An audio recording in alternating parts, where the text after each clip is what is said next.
Rockstar's games, although they ruled the gaming world, never really had a reputation as lookers.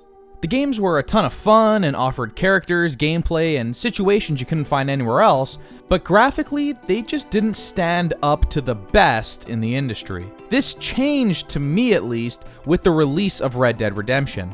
Rockstar's focus when constructing an open world shifted from the city and its immediate surroundings to the Wild West.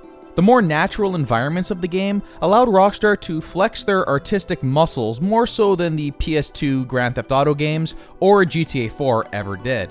This philosophy carried forward to the bright and sunny portrayal of Los Santos in Grand Theft Auto 5, marking a massive departure from the dark and gray style of GTA 4. We also spent a lot of time outside of the city in GTA 5, and it felt like Rockstar were able to really effectively take the lessons they learned designing the world of Red Dead Redemption and apply it to Grand Theft Auto as much as possible. In the end, we had a fantastic looking game, especially with the clearer image quality afforded by the next-gen and PC re-releases of the game.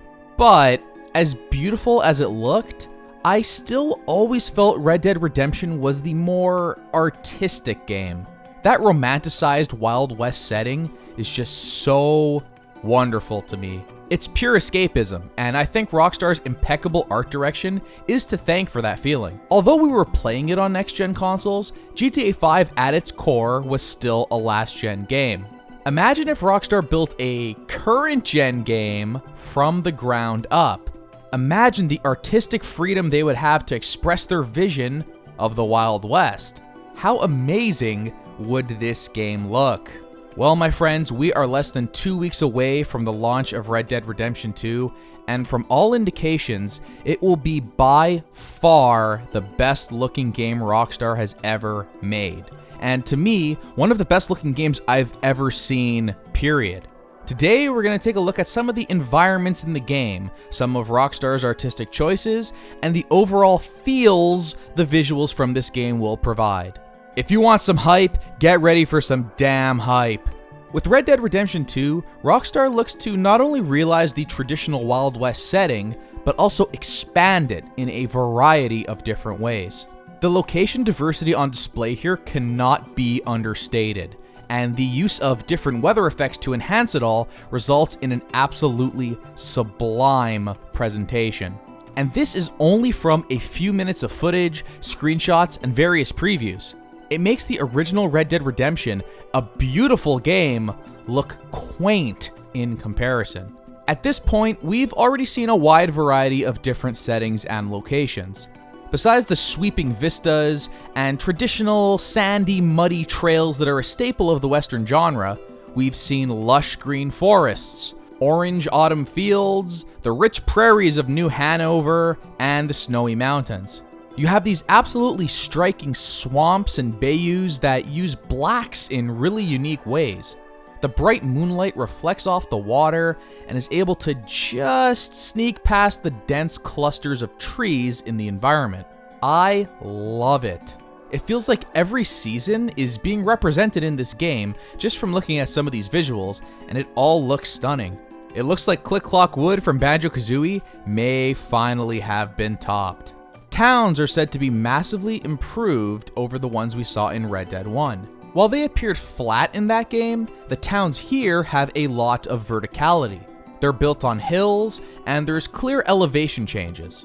We also see a lot of terrain changes. Some of the towns are muddy, some are more grassy, and then you see the clearly more evolved, bigger urban towns with, like, electricity and shit.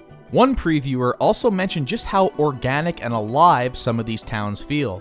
We can see a lot of this in the screenshots and video. They are just bustling with life, there's NPCs everywhere, and they look completely unique from one another.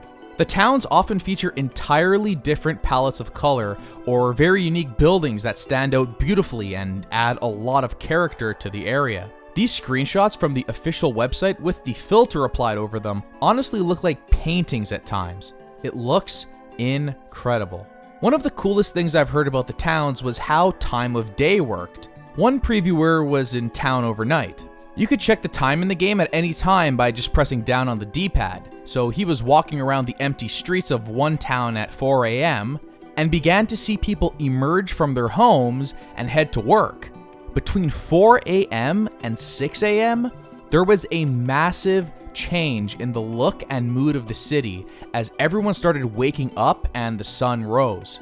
This kind of detail being seen over 2 hours so early in the morning sounds really unique and amazing. One of the most striking elements of the game's visuals has to be the various different weather effects that we've seen so far. Combined with the time of day element, we could be looking at some absolutely breathtaking scenes in the game. The snow-filled, wintry visuals have been common in the pre-release media for the game.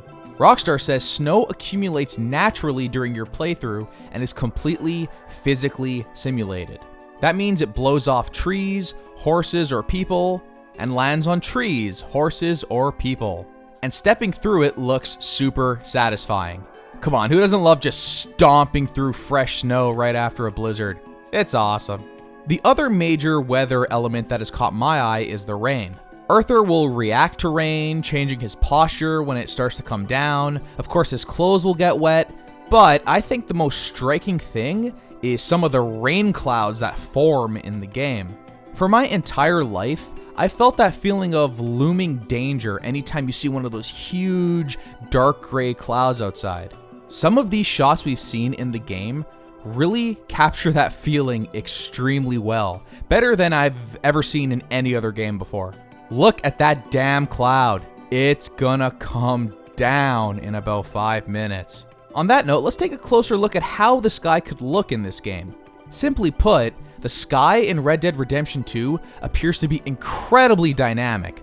Just from looking at the screens, we've seen huge rain clouds, hazy overcasts, fog, the sun rising, a beautiful blue sky, an orange sunset, a pinkish purple sunset, super bright sun rays engulfing the entire screen, a super bright moonlight, the starry night sky. I mean, God almighty, do you think that's enough?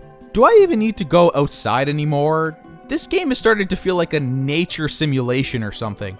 The lighting was also one of the big takeaways from some of the people who got hands-on time with the game. Between the sunlight, the campfire, the torch lights, and you could absolutely see this from the screenshots and video that we've been seeing. The bright, hot sun creates an almost smoky, dry vibe to the visuals with its rays. It's perfect for the tone of Red Dead Redemption. I also definitely want to call attention to the Starry Night Sky. Rockstar has clarified that the game takes place before pollution became a huge issue. So looking up at the night sky will not only show us stars, it looks like we could see like the whole damn solar system or faraway galaxies or something. Like, it's legitimately stunning. I think this right here might be my favorite visual that I've seen of the game so far. This is sublime. Finally, I think Rockstar is more than aware of the beautiful work they've crafted here, and they clearly want the player to experience this phenomenal art direction unobscured. You are given the choice to turn off all of your HUD to get a full look at the image. Even better is the game's cinematic mode. Remember this from GTA 5? It was cool, but kinda hard to drive around in the dense city with these dramatic and constantly changing camera angles. In Red Dead Redemption 2, on the other hand, where you're given the choice to just hold down a button and let your horse run automatically, this feature suddenly becomes a whole lot more usable. It really lets you take in the gorgeous visuals that we've been looking at in this video in a really stunning way. So that's about it for today. What a gorgeous game this is, and to think we've only seen a small percent of what the game has to offer visually. I'm sure there will be many more surprising moments that'll blow us away as we make our way through the game. Let me know in the comments below what visuals from the game are your favorite. What would you like to see in the final game? If you like this video, please hit that like button and subscribe to my channel because, of course, I'll have another Red Dead Redemption 2 video tomorrow and every day leading up to the launch of Red Dead Redemption 2. We're getting real close now, kids. Thanks so much for watching, everyone, and take care.